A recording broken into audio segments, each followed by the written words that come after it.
He noticed her because she blinked too slowly, like someone learning how blinking worked in real time. That alone might have been dismissible. People did strange things in dimly lit streets. But then she tilted her head at a passing car as if it were a philosophical question. And then, of course, there were the ears. Long, elegant, unmistakably not part of any normal human anatomy unless fashion had taken a very bold turn overnight. He should have kept walking. He told himself that several times, even as he slowed down. This was how trouble started, first curiosity, then involvement, then suddenly you were explaining to authorities why an extraterrestrial was sitting in your living room asking if your refrigerator was sentient. "Are you okay?" he asked, immediately regretting how absurd that sounded. She turned her gaze to him with unsettling precision, as if locking onto a target. Her eyes scanned his face, not rudely, but thoroughly, like a machine trying to categorize him under harmless or mildly disappointing. "I am operational," she said. He blinked. "That's good, I think." She took a step forward and then paused, her balance faltering slightly. Instinct overrode hesitation. He reached out, steadying her before she could fall, and for a brief second he felt something strange, a faint vibration, like touching a device that hummed with quiet energy. "Thank you," she said, though it sounded less like gratitude and more like she was testing the phrase. "Yeah, no problem," he replied, already wondering how he had gone from buying groceries to assisting what was very clearly not a local resident of Earth. He glanced around. No one seemed to notice. Either that or people had collectively decided this was above their level of responsibility. He respected that, but unfortunately, he had already failed to adopt that mindset. "You shouldn't be out here," he said. "You look like you just lost a fight with gravity." She considered this. Gravity is aggressive here. "Yeah, we get that a lot." There was a pause, the kind that stretched just long enough to become awkward. Then she swayed again, more noticeably this time. "Okay," he muttered, running a hand through his hair. "This is happening, I'm helping you. Future me is going to be very upset about this." She didn't argue as he guided her down the street, her steps uneven but determined. Up close, the details became harder to ignore. Her ears moved slightly, reacting to distant sounds he couldn't hear. Her skin had a subtle, almost imperceptible shimmer under the streetlights, like it refused to fully commit to being solid. "You're not from around here," he said. She glanced at him. "That is correct." "Right, of course it is." When they reached his apartment, he hesitated at the door, key hovering in the lock. This was the moment where he could still make a different choice. Walk away. Pretend none of this had happened. Live a normal life where unexpected situations did not involve aliens with impeccable posture. Instead, he opened the door. "Welcome to Earth," he said, stepping aside. "We have chairs." She entered cautiously, her gaze sweeping across the room with intense curiosity. She paused at the light switch, watching as he flipped it on. "Controlled illumination," she murmured. "Efficient. Wait until you see the toaster," he said, dropping his bag. "It's going to blow your mind. Not literally, hopefully." She turned to him again, studying him with that same focused attention. Then, unexpectedly, she smiled, small, uncertain, but undeniably real.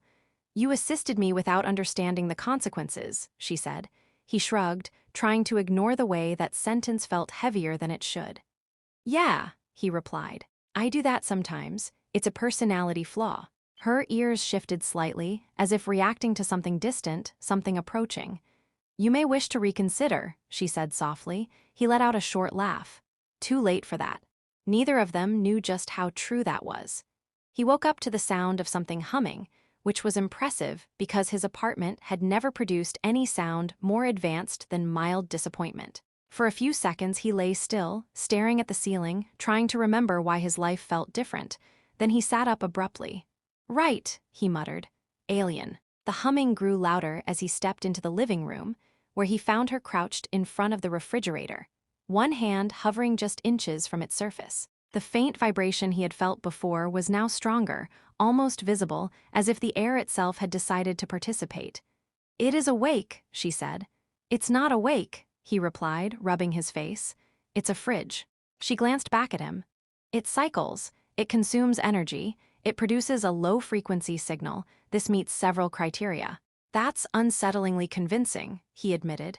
"But no, it's not planning anything. The most dangerous thing it does is forget leftovers exist." She stood slowly, her balance steadier now. Your technology is deceptively simple. Thank you, we pride ourselves on confusing ourselves. She moved through the apartment with quiet curiosity, occasionally pausing to observe objects like they might reveal secrets if stared at long enough. When she reached the window, her ears shifted again, subtly, like antennae tuning to a signal. You hear that again? He asked. She didn't answer immediately. They are closer. He froze halfway to the kitchen. They. She turned to him, her expression calm in a way that felt entirely inappropriate.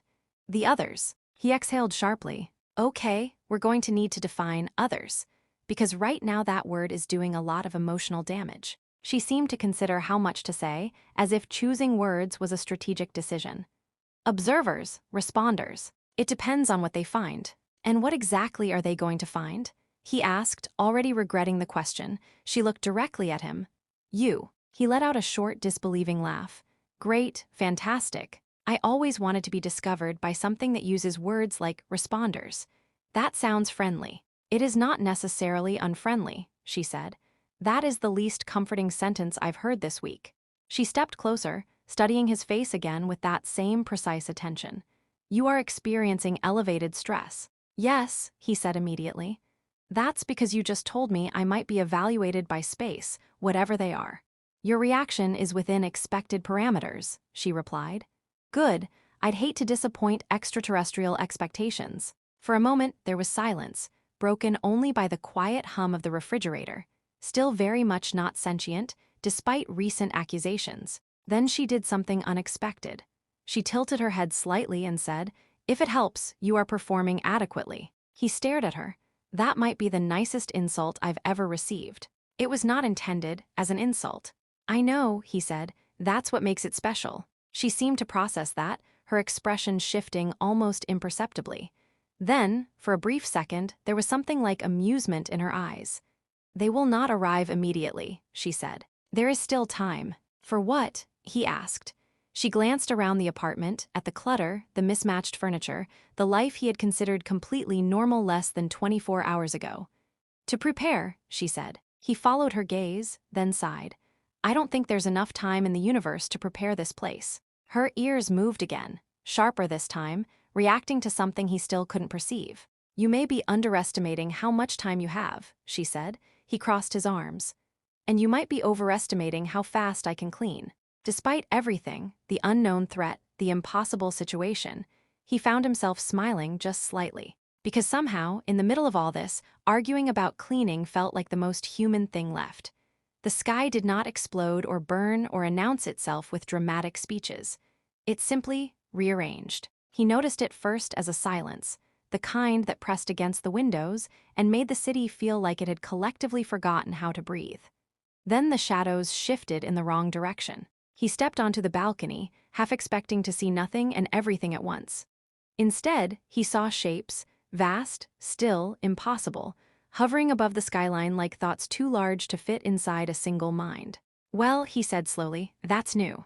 Behind him, she joined him without a sound. Her posture had changed again, not tense, not afraid, certain. They have arrived, she said. He nodded, as if confirming a delivery. Do they usually skip knocking, or is that just a cultural difference? They do not require permission, she replied.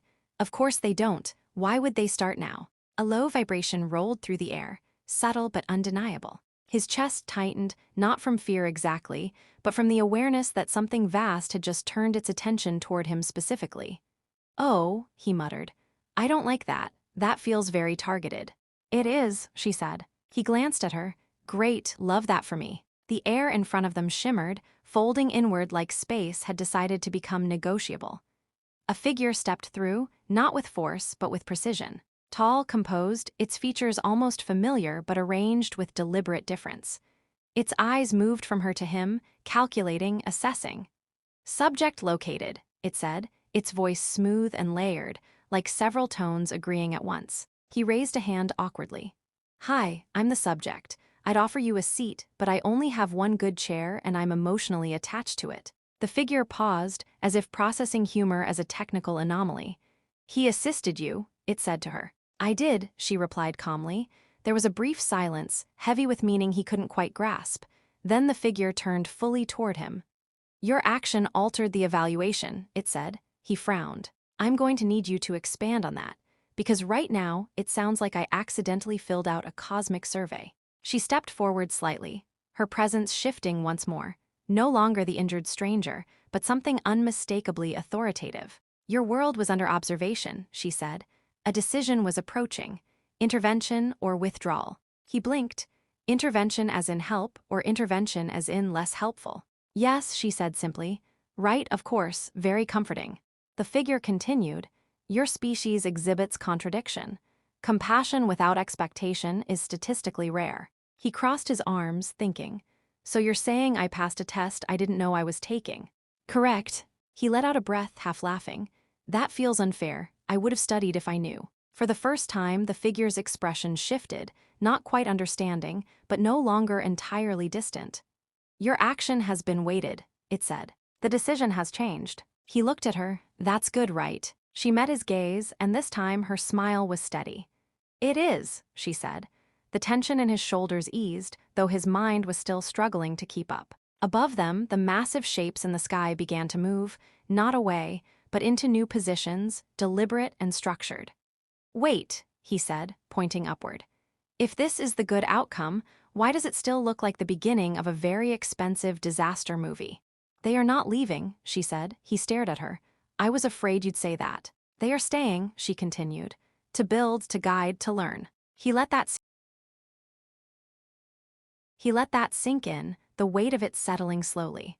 So, he said after a moment, humanity's future depends on cooperation with an alien civilization. Yes, he nodded again, more thoughtfully this time. And all of that started because I didn't ignore someone who needed help. Yes, he glanced back at his apartment, at the mess, the clutter, the life he had never thought twice about. Okay, he said. I think I need to start making better first impressions. She followed his gaze. Your storage room will require significant improvement. He laughed, a real one this time. Yeah, I figured that part out. The figure observed them both, then stepped back, the air folding once more as it disappeared. The sky remained full, no longer threatening but undeniably changed. He leaned against the railing, exhaling slowly. Well, he said, this is definitely going to make the news. She stood beside him, her ears shifting slightly, but now at ease. You have altered the course of your world, she said. He shrugged, a small, human gesture in the face of something vast. I just helped someone, he replied. She looked at him for a long moment, then nodded. Exactly.